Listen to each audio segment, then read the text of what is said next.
Внимание! Продолжается регистрация авиабилетов и оформление багажа на рейс 707 авиакомпании Red Магаз Пулково. Начинается регистрация на первый рейс в этом году в Санкт-Петербург. Самолет Суперджет рассчитан на 100 пассажиров. Если из Ингушетии сегодня летят немного пассажиров, то обратно в Ингушетию полный борт. На предстоящие праздники из культурной столицы сегодня прилетит 100 человек. В весенне-летний период люди больше путешествуют, а значит, международный аэропорт Магаз возобновляет региональные рейсы. Значит, у нас будут летать самолеты в Сочи, в Тюмень и Санкт-Петербург. По пятницам у нас планируются рейсы Санкт-Петербург частотой раз в неделю. И начиная с воскресенья у нас возобновляются рейсы в Сочи и Тюмень. Тоже по воскресеньям раз в неделю. И регулярный рейс, который у нас и до сих пор был, авиакомпания «Победа», летает в Москву. Авиакомпании, которые будут обслуживать другие рейсы, это у нас Red Wings, Тюмень и Санкт-Петербург.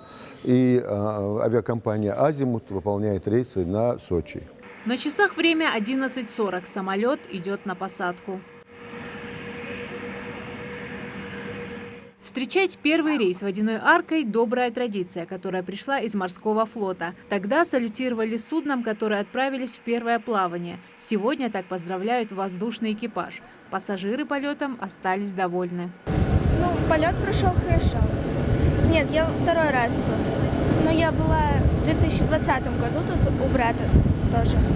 Мне тоже было все комфортно, перелет был хороший. Я тут 4-й раз уже. Был в 2023, 2022, 2020 с и сейчас еще приехал. Тут очень классно. Мы едем к нашим сестрам и братьям, и потом я еще поеду к своему брату троюродному. Да, она первый раз я мусор климат. Точнее, любой климат первый раз я мусор. Ох, южный не но. Ну, а ты надо делать махаться, конечно, проблемы, всегда вверх слушать. Тот же победа. А дюч, что страшно, да? Победа, лучше дюч. Куда? Машалла, дикаться, конечно, рано очень. Командир воздушного судна впервые в нашем регионе Сергей Павленко поделился первыми впечатлениями и рассказал о том, что в полете не все прошло гладко. Аэродром хороший, полоса соответствует, система посадки, то есть все на уровне. Небольшие затруднения были у проводников, потому что летела пассажирка после операции.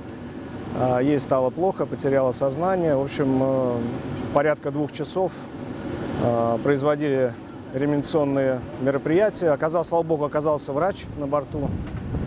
Вот, поэтому все благополучно. Я думаю, что все хорошо будет. Хадижат Маева перенесла в Санкт-Петербурге сложнейшую операцию на позвоночник. В самолете женщине стало плохо. Пассажирке повезло, что на борту оказался хирург-онколог. Молодой доктор Мадина Парчиева оказала первую медицинскую помощь и привела Хадижат в чувство. Работаю и живу в Санкт-Петербурге.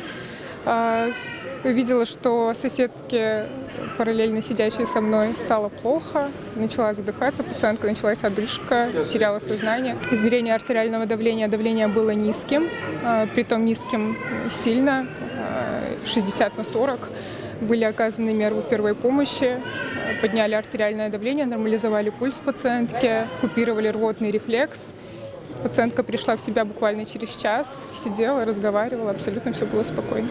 Это последняя пятница Рамадана 2024. Поэтому сразу по прилете пассажиры и встречающие поспешили на коллективную молитву. Джума намаз мужчины смогли совершить в мечети, расположенной на территории аэропорта. Зарима Ивлоева, Султан Магушков, Магаз 24.